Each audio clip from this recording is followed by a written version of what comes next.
Hello mga kabondat, good morning sa inyo lahat. So, pupunta nga pala ako ng hospital.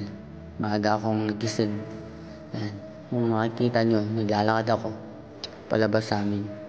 At papunta ako sa hospital para sa akin follow-up check-up. Sa akin Lloyd. O yan, habang palabas sa double L. Doon ako sa Primark. Palengke.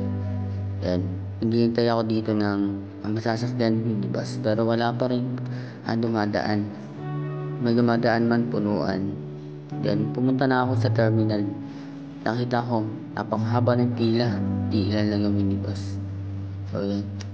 Nakipagsaksika na ako para makasakay. Ganyan, nakasakay na ako. Nakababa na ako sa Litex. At nagmamadali na ako pumunta makasakay.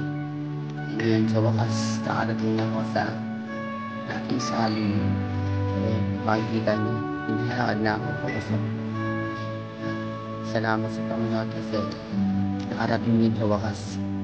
Kahit na napagsiksita na, makarating lang, lakad na ako. Punta doon sa pila para sa follow-up check-up. But, hindi tayo pinaan na masilip yung lalamunan natin dahil kailangan pa daw pala ng schedule para sa ganun, para masilip yung lalamunan natin. O diba?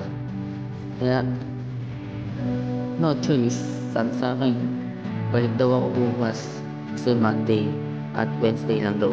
So dahil yun yung sinabi, balik tayo.